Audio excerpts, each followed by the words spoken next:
Hello everybody, just recently we sent Ant out in my Ferrari 550 Maranello, a car that he's not driven for a while and got him thinking maybe for his next car he should look at something a little bit different to what he's used to. And so, in that spirit, this week we've got him driving another red GT car with an iconic engine. It's this. Some call it the Z3 M, some call it the clown shoe. BMW call it the M Coupe. But by whatever name you know it, this is one of Munich's most unusual cars. And love it or loathe it, I'm sure it has your attention. And so today I'm going to hop into the passenger seat with Ant and say why exactly it is that I feel this could be the right car for him and find out whether he agrees.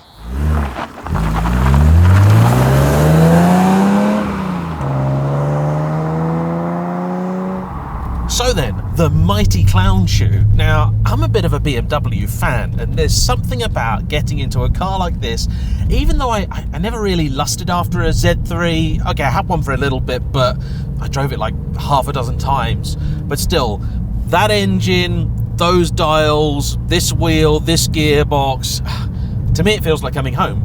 But something dawned on me earlier.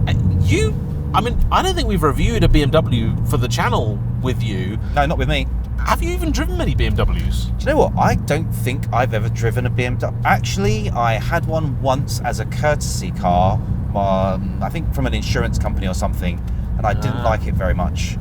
Yeah, well, a courtesy car is unlikely to be that spectacular. It was some like 2-litre, 1 series something or other. I can't remember anymore, to be honest, but it wasn't particularly inspiring. However, this is a car that has inspired me for quite some time, because despite the fact that when they first came out I wasn't a fan of their looks, now it's kind of quirky and gives it kind of certain character. Yeah, now when we were doing the drive-by shots earlier, when the weather was better and I was definitely wearing the same clothes, this looked so good, so low slung, so purposeful, and it's one of those few cars and very few BMWs where you see it from 100 paces and you know exactly what it is. Yeah, there's no mistaking this for any other car. It doesn't look like anything, and this is one of the things that so many people criticize cars for. Even then, that cars were starting to all look the same. This did exactly the opposite. It looks different. And then everyone complained. They didn't like how it looked. You gotta feel sorry for them, right? I mean, especially because German cars in particular get a lot of stick for being very bland, very boring. Then they come out with this and everybody goes, ugh. In fact, the whole Z lineage is really interesting because you have the Z1 with the old folded down doors. That's really, really cool. Actually, a really nice car to drive. Oh, I'd love to drive one of those. I'll see if I can arrange it. Then we had this. And of course, they did the coupe variant. Worth pointing out that here we only got the Z3 M Coupe. In Europe, they did do the coupe with the regular engines. Then for the Z4, I guess you had the most conventional. You had the, the regular Roadster, and you had the Z4 M Coupe, of which I owned an example. That is a very good looking car too. I think the Z4 M Coupe, that's a really nice looking thing. But before that had come out, we had the Z8, which was an awesome car. And I remember at the time, again, people just didn't know what BMW were doing. They didn't know how to evaluate it, how to gauge it, because it looked quite retro and old school, but it had the M5's powertrain in it, basically. So it's a mighty, mighty thing. There was an Alpina variant as well. That's ultra rare. And it was also a Bond car, as was the regular Z3. That's true. Yeah, the Z8 didn't end so well, unfortunately. No. But provided there are no helicopters with big chainsaws attached to them out for us today, we should be okay. Fingers crossed. Yeah.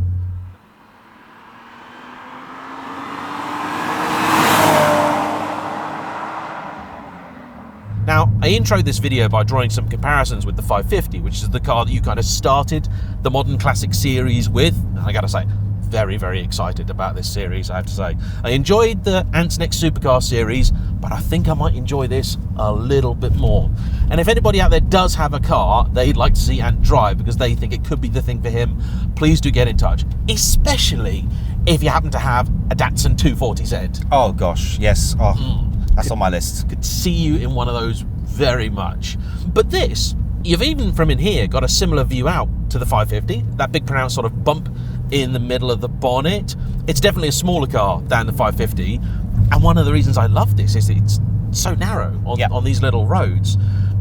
Today we're also driving a Peugeot 206 GTI, and getting out of this into that is comical. It feels like getting up into a bus. Yeah.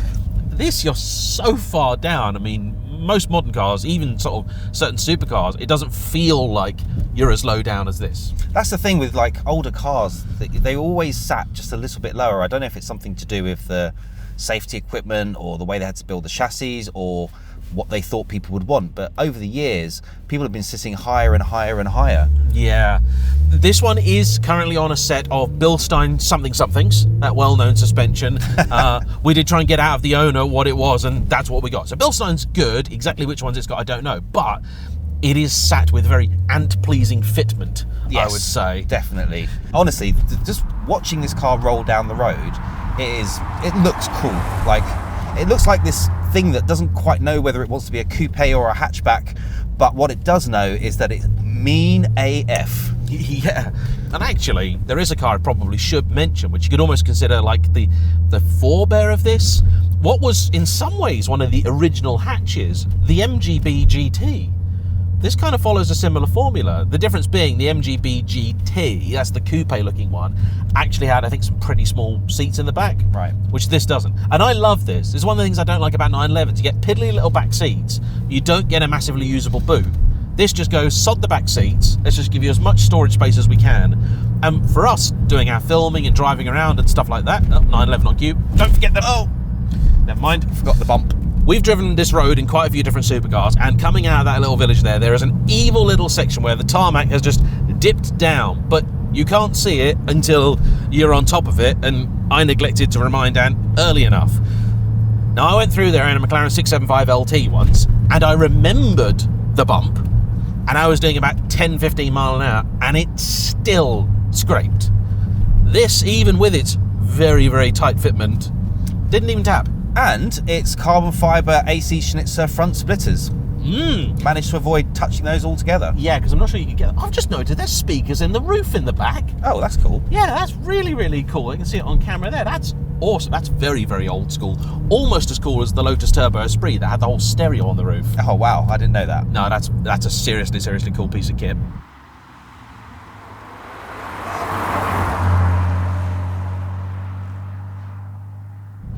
But you know what? Something I want to mention just before we get too far away from the topic of the Ferrari 550 Maranello. In some ways, it has like a smaller car but similar vibe, but in other ways, it's completely different. And it's exactly the kind of thing that I described in my first video with the 550. The 550 is a wonderful car. I feel privileged and joyful every time I drive it. The only thing is, it is quite big, it is quite heavy, it is quite, what's the word? It's a bit of a workout on the pedals, and as much as it handles in a way that it feels like it shouldn't be able to, this is the more smaller, more nimble sports car that I think suits my preferences, rather than the big GT that does things it's not supposed to do. Yeah, and what's actually interesting is that the two cars would have been on sale at the exact same time. Oh yeah. 550 came out in 1996, the Z3 M Roadster was 97, the Coupe was 98 and wrapped up I think about 2002, which is the same year that the 550 was replaced with the 575M. So yeah, they shared not quite showroom space, but they were definitely on sale at the same time. And I'm not sure, I'll put it on screen exactly how much one of these cost, but I wager the 550 was probably about 4 to 5 times as much. Oh, it probably was. But even now, I mean, how much is a good one of these right now? Well, that's interesting. One of the reasons I've not actually bought one for myself over the last few years, despite the fact it in a lot of ways is the perfect car for me, is because now they're a bit of a cult classic. Yeah. You could get them cheap for a while, not anymore. They were in the teens somewhere for a little while. A lot of them are up for sale in the sort of 30s or so.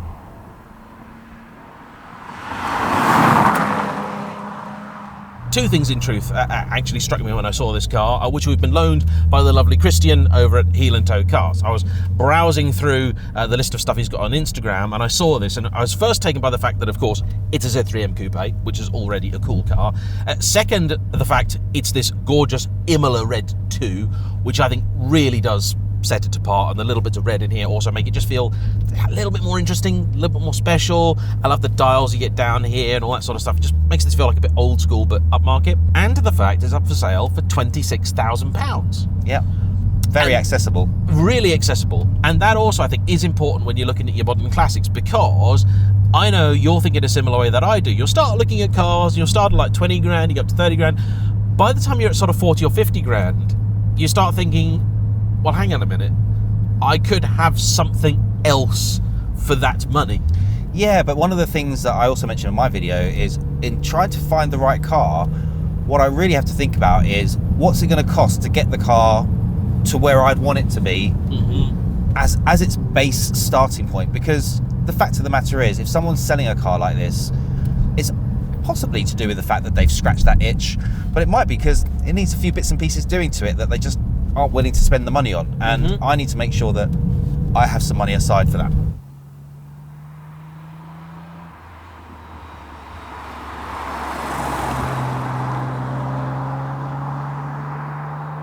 But the good news is, unlike a Ferrari 550, I know this from experience, you can get a lot more parts for a Z3 and fairly easily. BMW are committed to supporting their models for about 50 years after production. They're one of the best in the world for that. Yep. And they're not ludicrously expensive. Certainly not in Ferrari terms anyway. And I did mention that. I mentioned the fact that the 550, or any Ferrari of that era, is probably going to be A, harder to find parts for than most things in general, and B, when you do find them and need the work doing, it's probably going to be more expensive than many other things on the market. And that was a key thing for me, because I think I mentioned that two of my dream cars from a classic point of view are the 240Z, specifically an MZR built one, and my other dream car is a GT5 De Tomaso Pantera. Now, both of those cars are well outside of the amount of money that I want to spend as my first ever classic car. So I need to find something that excites me, inspires me, connects with me, and that I connect with it, and I get to take out and enjoy just driving on a nice day in the summer. Yeah, and the other nice thing, of course, about having this, let's just take it in the context of your current fleet, which is presently the 370Z. You've also then got the R8 GT Spider, and you've got the Gallardo now. So there you've got your your nice high-end Audi supercar, but you've also got the Italian in the Gallardo, and of course you've got a bit of Japanese in terms of the Z.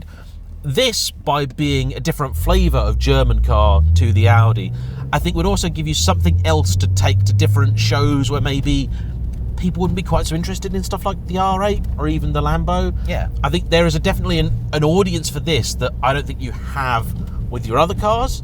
And I know you're looking to do a lot more YouTube stuff this year in particular, and I think having something like this, I think there's a great potential. And like you say, maybe even get one that needs a little bit of work done, needs things sorting, because it then gives you options to personalise, which you like. Yeah, personalise it, and it's just more content, there's stuff that we can all learn together on camera about what kinds of things then go wrong with these cars, or should be expected to go wrong with them, so that other owners can learn from it and do the same on theirs. Yeah, but the fact is, we know any classic car, even a modern classic such as this, they can be expensive to run. And the reason we put up with it is because of the way they make us feel. So, why don't you enjoy yourself and tell us what this is like to drive? I thought you'd never ask.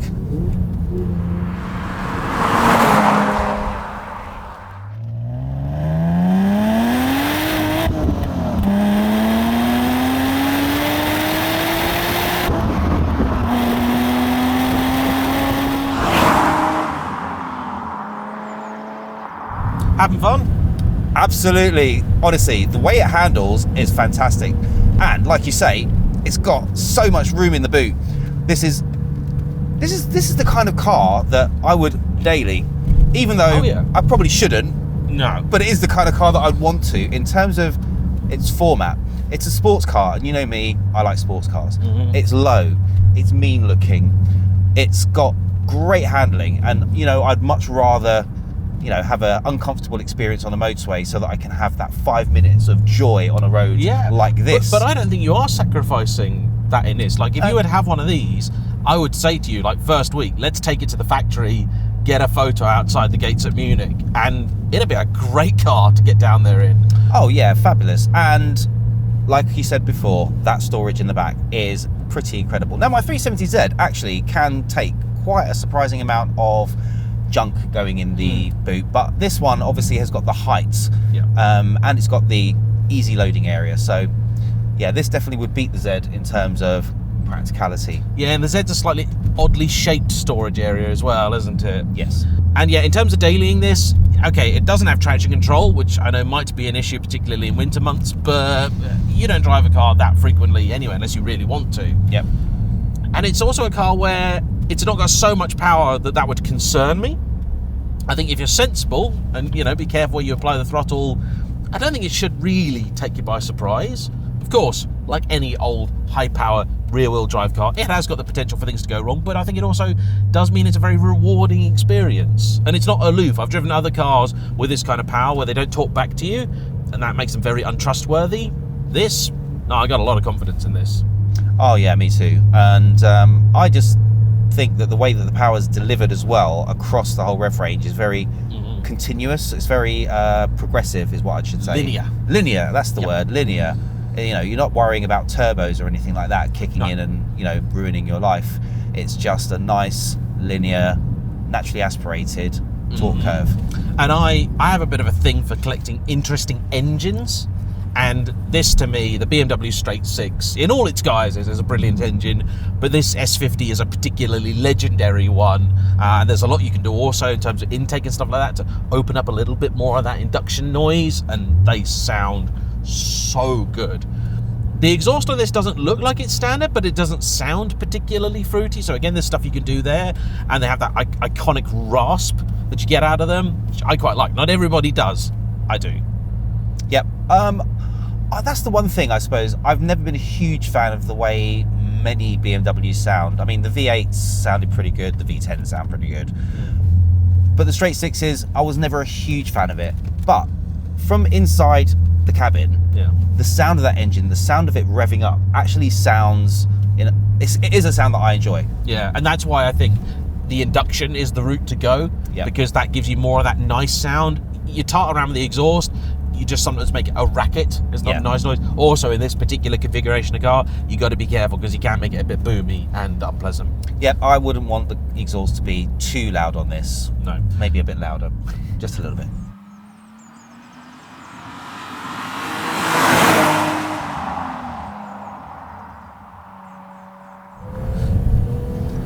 It's got a mechanical sound to it, you know, it's just... It's a way that the engine connects with you rather than the exhaust note, if that makes any sense. Oh yeah, it's all interactive. I mean, because it's naturally aspirated. Cable throttle too. Oh, nice. And this is one of the things that I mentioned. The idea is that I actually probably quite like the older cars because they're unfiltered, I think is the word that we described. Unfiltered, uncomputerized, just authentic. Authentic. That's the word. This is a car that I myself, for a long time, I just overlooked it. I think because of the fact that it was a bit expensive, it's a bit older, not sure on the looks, but I think the looks are quirky. It's grown on me. I'd have one of these every day of the week over a Z4 M Coupe now. Yeah, it's better, much better drive. It's not a pretty car, but it's a car that when you look at it, its imperfections are a part of its personality, and you grow to like that. Yeah, it's kind of funny looking. Yeah, exactly. Well, I think that this is a strong candidate for a first classic car in my fleet. Now, the question is, what else could beat it? What could be better? What could be nimble, fun to drive, just like this is, with a great engine and joyful steering? And that's where you need to help us. So drop in the comments your ideas about what cars you think will suit me based on what you've heard today and in the previous video. Make sure you watch that if you haven't seen it already with the 550 Maranello. And of course, if you want to hear some of the other opinions that James and I and our friend Will have about cars, make sure you check out our new podcast, The Radiator Arms. We'll leave a link to all of that in the description. And James, I suppose it's just left for you to tell people what they need to do next. Yeah. Hit that like button, comment down below, help us on our next journey, and of course subscribe if you haven't already. We will see you in the next one. Bye-bye. Bye.